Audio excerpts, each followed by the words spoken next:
नमस्कार, स्वागत आप सभी का। आपके साथ मैं हूं पुनीत और एमपी दिन भर आप देख रहे हैं। खबरों की करेंगे शुरुआत। दिन भर की खबरें आपको बताएंगे। तो आज मुख्यमंत्री शिवराज सिंह चौहान ने अहम बैठक भी की है। G20 के अंतर्गत T20 यानी थिंक 20 के भोपाल कार्यक्रम की समीक्षा उन्होंने की है। तैयारियों के पुख्ता इंतजाम करने के अधिकारियों को निर्देश उन्होंने दिए हैं और सभी स्थानों और रास्तों में स्वच्छता रहे, इसमें कोई कसर न छोड़ी जाए, इस बात के लिए भी मुख्यमंत्री ने कहा है। आपको बता दें कि इस कार्यक्रम में 22 देशों के 94 प्रतिनिधि उपस्थित रहने वाले हैं और सभी प्रतिनिधियों के सांची जाने की व्यवस्था भी करने के लिए मुख्यमंत्री ने कह दिया है।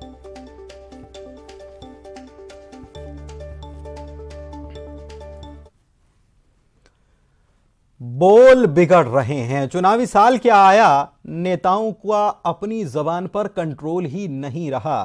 क्योंकि आज हमने सुबह से खबर दिखाई, एक खबर और अब आपको बता रहे हैं। केंद्रीय मंत्री हैं फग्गन सिंह कुलस्ते और क्या बोल रहे हैं सुनिए। कांग्रेस के कर्ज माफी के मुद्दे पर बयान देते हुए उन्होंने अभद्र भाषा का इस्तेमाल कर दिया। इसके पहले गौरीशंकर बिसेन ने भी एक अधिकारी, आरटीओ अधिकारी जो हैं, उनको गाली दी आज। और दूसरी तरफ कांग्रेस के कर्ज माफी के बयान पर फग्गन सिंह कुलस्ते भी अभद्र भाषा का इस्तेमाल कर रहे हैं। 15 महीनों में कांग्रेस ने आदमी को पानी तक नहीं पिलाया। किसान कर्ज माफी को लेकर कहा यह सब फर्जीवाड़ा है। कांग्रेस के निवास विधायक को भी वो बदमाश कहते हुए नजर आए। सुनिए। तरह तरह की घोषणाएं चालू हो गई हैं, इस पर क्या कहना है? देखो भैया, 15 महीने में कांग्रेस ने आदमी को पानी तक नहीं पिलाया। पानी नहीं पिलाया और इतना तंग किया। मैं पहली सभा मध्य प्रदेश की थी, है नहीं कोई। हाँ, मैंने कहा कांग्रेस और कमलनाथ, मैंने कहा ये जो कानून है इसे कानून के इस दायरे में आता नहीं है और इसलिए ये सब फर्जीवाड़ा है। एक आदमी का इसमें कर्जा माफ नहीं होगा, है? हाँ, पहला कार्यक्रम है। फिर इसके बाद मैं नारायणगंज गया था, थोड़ा लेट गया था, तो विधायक वहां से ऐसा भगा, फिर मेरे को मिल गया भाई। मैंने कहा और ये बदमाश आदमी है, वहां बात लोगों की नहीं सुन सकता, इधर आ गया कि जा रहा हूँ, मंडला कह दिया और कहाँ चला गया, नारायणगंज। तो बात भी नहीं सुनना है, समझना भी नहीं है। तो इस प्रकार का है इन लोगों का एक, अब जैसे तैसे निकाल दिए और क्या है, 4.5 साल और महीना, 2-4 महीना और बचे। तो कई बातें ऐसी जिस पर हमको बीप लगाना पड़ा क्योंकि हम आपको वो सुना नहीं सकते। अंदाजा आप लगा लिए होंगे कि क्या कह रहे हैं। मंत्री हैं, केंद्रीय मंत्री। पढ़ते आगे सीधी से खबर बता दें, जहां पर मकर संक्रांति के मेले में खाना खाने से करीब 200 लोग बीमार पड़ गए, बल्कि इनकी संख्या ज्यादा भी बताई जा रही है। फूड पॉइजनिंग से इन लोगों की हालत गंभीर हो गई। उल्टी दस्त की शिकायत हुई और इसके बाद इनको रामपुर नेकेन अस्पताल में भर्ती कराया गया। इनमें से कई लोग ऐसे हैं जिनकी स्थिति गंभीर बनी हुई है। ऐसे में पड़ोसी जिलों में भी इनको ले जाया जा सकता है। बता दें आपको कि सोन नदी के महेशन घाट में मेला लगा हुआ है। संक्रांति के मौके पर मेला लगा हुआ है, इसमें लोग गए थे और इसी दौरान कुछ खाने से इनकी तबीयत बिगड़ गई। कलेक्टर साकेत मालवीय ने इसकी पुष्टि की है और अब प्रशासन जो है इन लोगों के स्वास्थ्य पर नजर बनाए हुए है और व्यवस्थाएं कर रहा है ताकि जल्द से जल्द ये सभी ठीक हो पाए। इधर ग्वालियर में न्यूज 18 की खबर का असर हुआ। नगर निगम अधिकारी कर्मचारी के बीच मारपीट हुई। खबर हमने आपको दिखाई थी। इस मामले में नगर निगम कमिश्नर ने कार्रवाई की है और सहायक संपत्ति कर अधिकारी योगेंद्र श्रीवास्तव को सस्पेंड कर दिया है, निलंबित कर दिया है। इसके साथ ही निगम कर्मी जितेंद्र सिंह कुशवाहा को शो कॉज नोटिस जारी कर दिया है। कारण बताना पड़ेगा। निगम कमिश्नर किशोर कन्याल ने यह कार्रवाई की है। संपत्ति कर उपायुक्त को मामले की जांच भी सौंप दी है। 3 दिन में मामले की जांच कर रिपोर्ट भी मांग ली है। आपको बता दें कि अवैध वसूली का यह पूरा मामला है। संपत्ति कर से जुड़ी हुई अवैध वसूली को लेकर यह मारपीट हुई थी, यह बात सामने आई थी। और इसके बाद जब वीडियो वायरल हुआ, न्यूज 18 ने खबर दिखाई। इस मामले में कमिश्नर ने कार्रवाई की है, अधिकारी को सस्पेंड कर दिया, कर्मचारी से शो कॉज नोटिस मांगा, उसे सर्व दिया है और कहा है कि आप इसका जवाब दीजिए कि ये मारपीट क्यों हुई थी। इसके साथ ही पूरे मामले में जांच भी उन्होंने बैठा दी है और 3 दिन में रिपोर्ट भी मांग ली है। चलिए बढ़ते हैं आगे और बात अगली खबर की करते हैं। ये मंडला से खबर है जहां पर ट्रेन से टकराकर एक बुजुर्ग की मौत हो गई। रेलवे ट्रैक पार करते समय यह हादसा हुआ। मांगा गांव का रहने वाला मृतक है। मौके पर बमहनी पुलिस पहुंची और जांच में जुटी।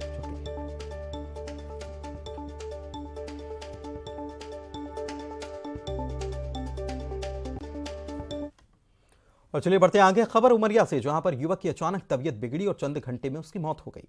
परिजनों ने हत्या का संदेह जताया है और शव को सड़क पर रखकर चक्काजाम किया, हंगामा किया। मामला अमरपुर के बड़छड़ गांव का। परिजनों ने गांव की पुरानी जमीन विवाद से जोड़ते हुए इसे हत्या बताया और शव को गांव ले जाने के बजाय स्टेट हाईवे पर रखकर जाम लगाया। पुलिस और प्रशासन के अफसर मौके पर पहुंचे। निष्पक्ष जांच का भरोसा देकर परिजनों को मनाया गया, तब जाकर लोग शांत रहे और फिर शव का पोस्टमार्टम कराया। बालाघाट के तिरोड़ी थाना क्षेत्र के मिरगपुर गांव में शुक्रवार को मकान निर्माण के दौरान 21 वर्षीय मजदूर की करंट लगने से मौत हो गई। बताया जा रहा है कि मजदूर सोविंद भिमटे मिरगपुर में मकान बना रहे थे। इस दौरान बिजली का करंट लगने से उनकी मौत हो गई। घटना के बाद ग्रामीणों ने ठेकेदार पर लापरवाही के आरोप लगाए। सड़क पर शव को रखकर विरोध प्रदर्शन किया। प्रदर्शन में शामिल समाजवादी पार्टी के जिला अध्यक्ष महेश सारे ने आरोप लगाते हुए कहा कि ठेकेदार की लापरवाही के कारण मजदूर की जान गई है।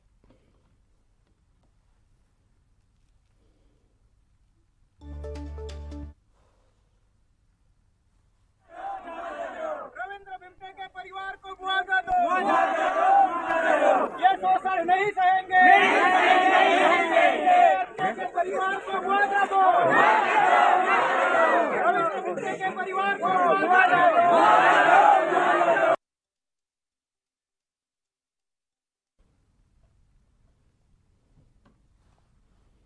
और चलिए बढ़ते आगे। नरसिंहपुर में अधिकारियों की लाल फीता शाही के चलते आंदोलन कर रहे दुकानदार को अपनी जान गंवानी पड़ गई। 45 दिन से फुटपाथ पर दुकान लगाने वाले दुकानदार धरने पर बैठे थे। जनपद पंचायत ग्राउंड पर शॉपिंग कॉम्प्लेक्स का निर्माण होने के बाद इन्हें हटा दिया गया। दुकानदार दुकान की मांग को लेकर धरना दे रहे थे। एक दुकानदार की तबीयत बिगड़ी, अस्पताल पहुंचते ही उसकी मौत हो गई।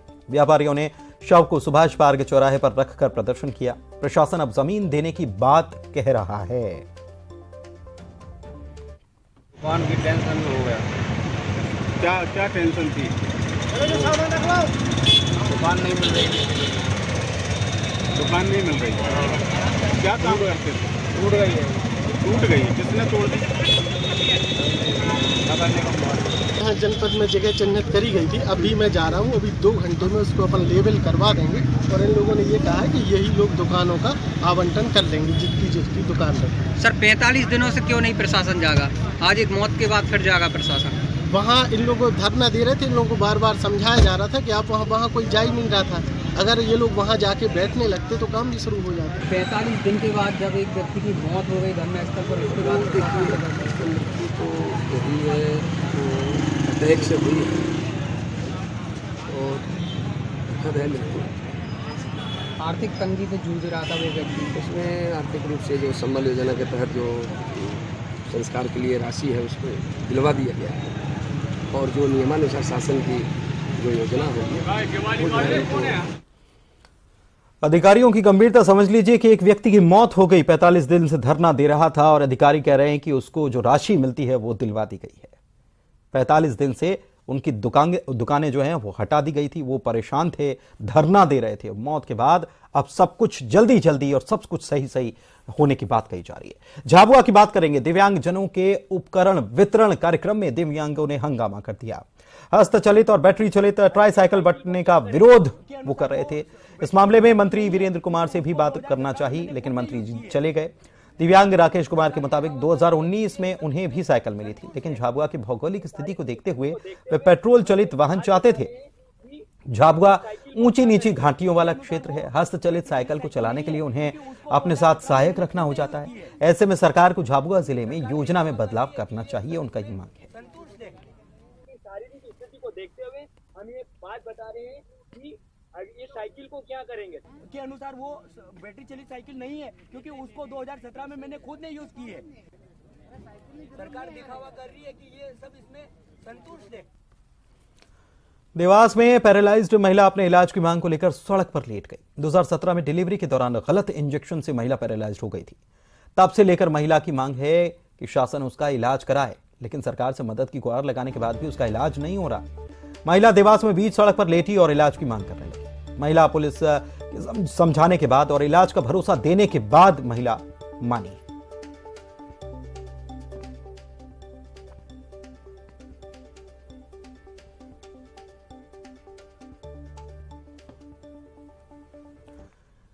देवास में 5 सालों से अपनी पत्नी का इलाज कराने के लिए दर दर भटक रहा परिवार सड़क पर आ गया। पैरालिसिस की शिकार महिला पति और बच्चों के साथ एमजी अस्पताल चौराहे पर लेटकर यातायात उसने जाम कर दिया। बाद में उसे आश्वासन मिला।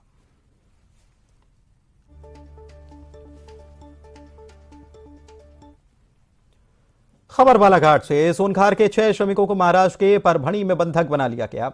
मजदूरों से वहां पर गन्ना कटाई का काम कराया जा रहा था। मजदूरी नहीं दी जा रही थी। आयुष और जल संसाधन राज्य मंत्री रामकिशोर कावरे को जब खबर लगी तो उन्होंने जिला प्रशासन को कार्रवाई के लिए कहा, जिस पर कलेक्टर ने श्रम निरीक्षकों को ग्राम सोनाखार भेजा। मामले में तस्दीक की, सभी को वापस लाया गया। इन श्रमिकों का जिला चिकित्सालय में परीक्षण कराया गया और 30-30 हजार रुपए की सहायता राशि भी दी गई।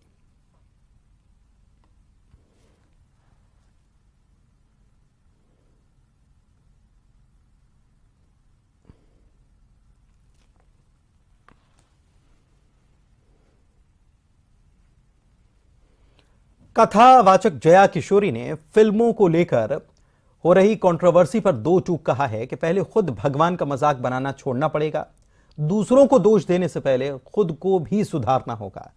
जया किशोरी ने मीडिया के कई सवालों के बेबाकी से जवाब दिए और कहा कि पश्चिमी संस्कृति की ओर युवाओं का झुकाव इसीलिए है क्योंकि अपनी संस्कृति को बताया ही नहीं जा रहा। सुनिए और क्या कुछ कहा उन्होंने। अध्यात्म से जुड़िए युवाओं के लिए।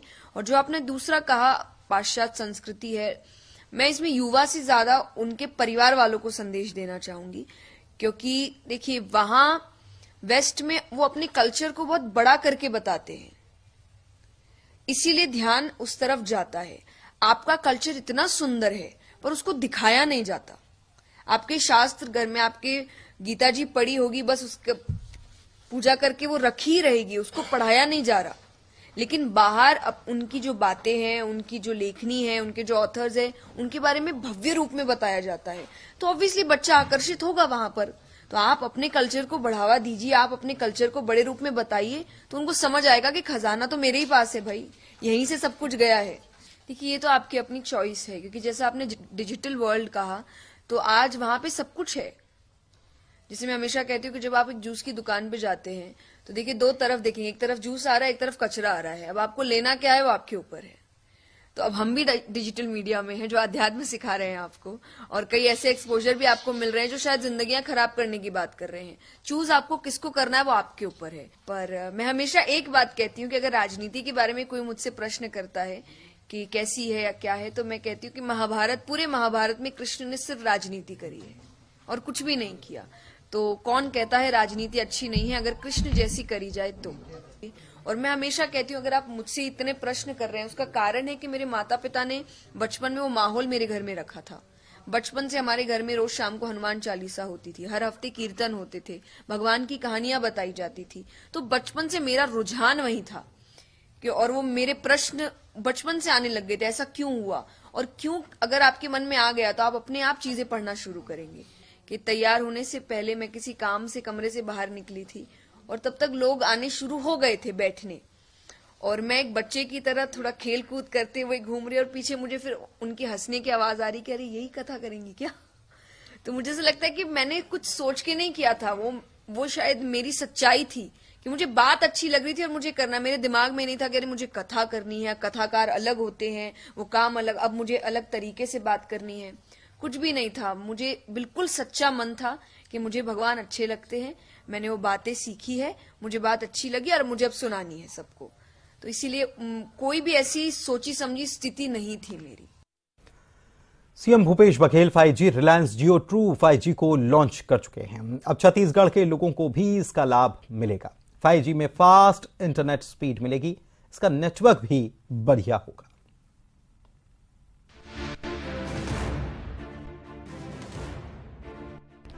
मकर संक्रांति के पावन पर्व पर छत्तीसगढ़ के सीएम भूपेश बघेल ने रायपुर में कार्यक्रम में जियो ट्रू 5G सेवा की शुरुआत की।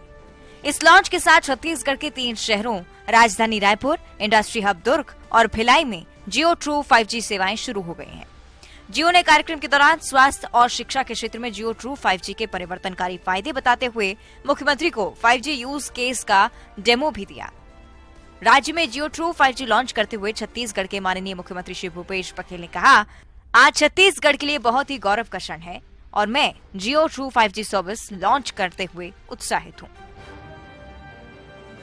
आज के जो आधुनिक युग में अब जो जनरेशन आ रहा है वो बहुत फास्ट है, और इसके मामले में अभी जिस प्रकार से आपने चश्मा के माध्यम से दिखाया, मुझे वो सारे ह्यूमन बॉडी भी दिखाई दे रहा था, उसके बाद वो हार्ट भी दिखाई दे रहा था, हार्ट कैसे पंपिंग हो रहा था, और साथ साथ आप लोग तो केवल इसको देख रहे थे, स्क्रीन को देख रहे थे, मैं आप लोग भी देख रहा था। मतलब उस चश्मे से वो सारे दृश्य भी दिखाई दे रहे थे और आप लोग भी दिखाई दे रहे थे। ये तो गजब चीज है। टेक्नोलॉजी बहुत तरक्की कर रहा है और उससे हम लोगों को जुड़ना चाहिए। इस अवसर पर आज 5G रायपुर में, दुर्ग में, भिलाई में आज इसकी शुरुआत हो रही है। कुछ दिनों बाद, एक सप्ताह बाद बिलासपुर में होगा। जगदलपुर को जोड़ें, अंबिकापुर को जोड़ें, बस्तर, सरगुजा हमारा बहुत रिमोट एरिया है।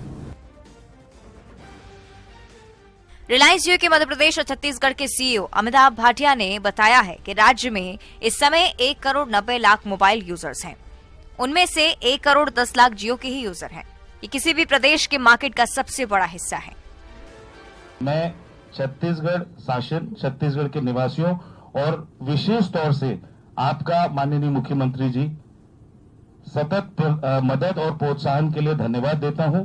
आप इस कार्यक्रम के मार्गदर्शक बने, हमें और हमारी टीम को प्रेरित किया, प्रोत्साहित किया, उसके लिए मेरे और रिलायंस परिवार की ओर से बहुत बहुत धन्यवाद। जियो 5G की तेज रफ्तार इंटरनेट सेवा रायपुर, दुर्ग और भिलाई में शुरू हो गई है। इसके साथ ही दिसंबर 2023 तक प्रदेश की सभी तहसीलों तक ये सेवा पहुंच जाएगी। Bureau report, news 18। दतिया में शिक्षा विभाग की बड़ी लापरवाही सामने आई। शहर में रिझरा फाटक के स्कूल का नया भवन बनकर 6 महीने से ज्यादा का वक्त बीत गया, लेकिन अभी तक शिक्षा विभाग ने पोजीशन नहीं लिया, जिसके चलते चबूतरे पर ही स्कूल लगाया जा रहा है। चबूतरे पर पढ़ रहे बच्चे स्कूल के तैयार भवन को देखकर अंदाजा लगाया जा सकता है कि शिक्षा विभाग में किस तरह की और किस स्तर की लापरवाही करने के लिए अधिकारी बैठे हुए हैं, क्योंकि काम करने के लिए अगर होते तो पोजीशन ले लिया होता। अधिकारी बच्चों को पढ़ाई की चिंता तो दूर, स्कूल में सलीके से बैठ सके इसकी भी चिंता नहीं कर पा रहे हैं। क्योंकि मेरे को यहाँ ज्वाइन किए हुए 2 तारीख को मैंने ज्वाइन किया, तो ज़्यादा टाइम नहीं हुआ है। निश्चित तौर पर मालूम कराते हैं निर्माण शाखाओं से। जहाँ तक मेरा मानना यह है कि निश्चित तौर पर उनको हैंड ओवर नहीं किया गया, या तो कंप्लीसन रह गया उनका या कुछ भी है, हैंड ओवर नहीं हुए होंगे, इसलिए विद्यालय बाहर लग रहे कि नहीं लग रहे, ये स्थिति मेरे को मालूम करना। केंद्रीय सामाजिक न्याय और अधिकारिता मंत्री वीरेंद्र कुमार शनिवार को झाबुआ पहुंचे। उन्होंने उपकरण वितरण शिविर में हिस्सा लिया। देश के 65 जगहों पर उपकरण शिविर का आयोजन किया गया था। देश भर में 50,000 से ज्यादा हितग्राहियों को वितरण उपकरण का किया गया। केंद्रीय मंत्री ने बताया कि मोदी सरकार दिव्यांग जनों के लिए बेहतर काम कर रही है। दिव्यांग खेल प्रतिभाओं को बेहतर सुविधाएं देने के मकसद से ग्वालियर में 171 करोड़ की लागत से देश का पहला दिव्यांगता खेल केंद्र बनाया जा रहा है। झाबुआ में एडिप योजना के तहत हजारों हितग्राहियों को 2 करोड़ 89 लाख रुपए के उपकरण वितरित किए गए हैं।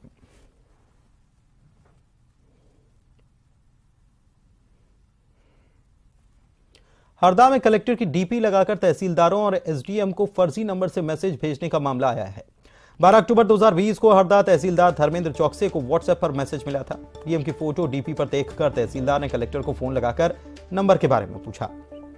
कलेक्टर के न कहने पर तहसीलदार ने फर्जी नंबर की जानकारी पुलिस को दी। 3 महीने की छानबीन के बाद फर्जी नंबर छत्तीसगढ़ और वेस्ट बंगाल का निकला। पुलिस ने आईटी एक्ट में मामला दर्ज किया है। एक मैसेज आया था मेरे पास, उसमें लिखा था hello how are you, where are you at the moment. ये आया था 6002782675। इस संबंध में मैंने कलेक्टर साहब से पूछा, उनको फ़ोन लगा के। मैंने सर ये नंबर से मैसेज आया, तो बोले ये मेरा नंबर नहीं है, इसको ब्लॉक कर दीजिए और इसको अपने ऑफिशियल ग्रुप में डाल दीजिए। बाद में इसमें FIR की गई और हमने उसकी जांच की साइबर से, तो उसमें एक व्यक्ति जो है छत्तीसगढ़ के और वेस्ट बंगाल के निकल के आ रहे हैं।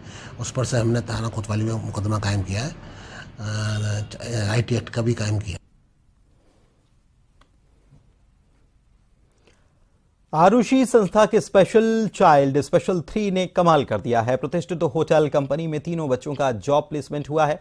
शिवानी, स्तुति और राहुल नाम के इन तीनों बच्चों को होटल में नौकरी मिली है, जहां वे अतिथियों का स्वागत, अभिनंदन और तिलक लगाकर करते हैं। होटल में स्वागत से लेकर एंट्री तक की हर जिम्मेदारी स्पेशल 3 बखूबी निभा रहे हैं। आरुषि संस्था के ये तीनों बच्चे स्पेशल चाइल्ड हैं, जिनमें शिवानी सेन और स्तुति डाउन सिंड्रोम से पीड़ित हैं। वहीं राहुल अहिरवार बोल और सुन नहीं सकते हैं। आरुषि संस्था के ये तीनों स्पेशल बच्चे जब अपनी मुस्कुराहट के साथ अतिथियों का स्वागत करते हैं तो अतिथियों की सारी थकान दूर हो जाती है। अतिथि तीनों स्पेशल किड्स का अभिनंदन करते हुए होटल में प्रवेश करते हैं।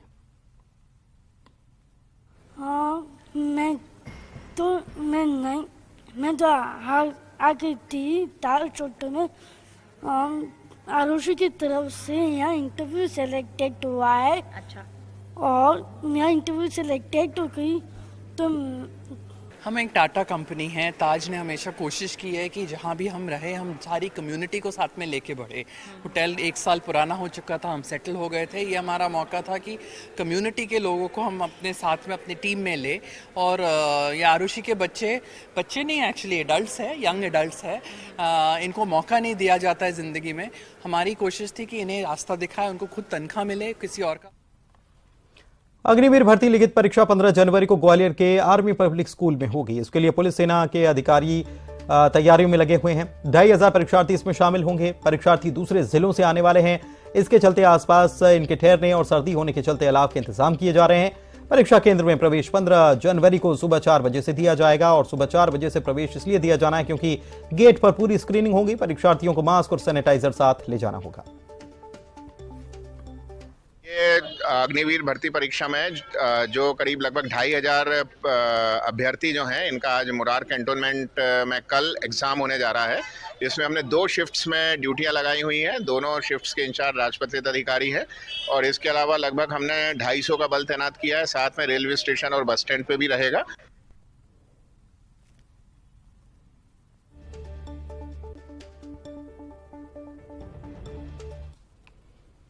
आगरमालवा के नलखेड़ा में दिन दहाड़े हुई लूटकांड का पुलिस ने खुलासा किया है। एसपी ने बताया कि लुटेरी गैंग के 5 आरोपियों को गिरफ्तार किया गया है। घटना में इस्तेमाल 2 देसी पिस्टल, मोटरसाइकिल और 25,000 रुपए के साथ सोने चांदी के जेवरात बरामद कर लिए गए हैं। इनमें 2 इंदौर, 2 नलखेड़ा और 1 माचलपुर का निवासी बताया गया है।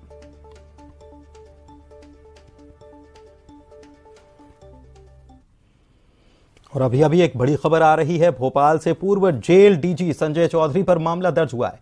भोपाल लोकायुक्त ने यह मामला दर्ज किया है। आय से अधिक संपत्ति के मामले में केस दर्ज किया गया है।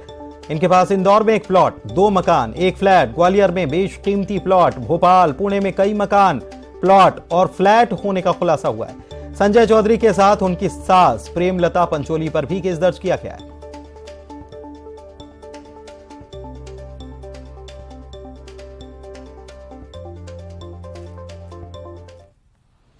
सीहोर के रेहटी स्थित पान गुराड़िया गांव में 2 बेटियों ने रूढ़िवादी परंपराओं को खत्म करते हुए बुजुर्ग पिता के निधन के बाद उन्हें मुखाग्नि दी। 85 वर्षीय नन्नू लाल यादव भारतीय सेना से सेवानिवृत्त हुए।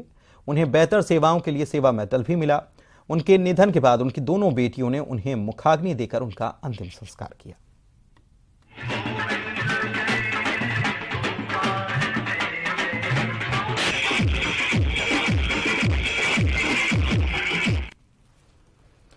उज्जैन में आधा दर्जन बार बालों के डांस का वीडियो सामने आया है। 31 तारीख का यह वीडियो बताया जा रहा है। यहां पर इस दौरान बच्चे भी मौजूद थे। 31 दिसंबर का वीडियो है। इसकी शिकायत हुई लेकिन कार्रवाई नहीं।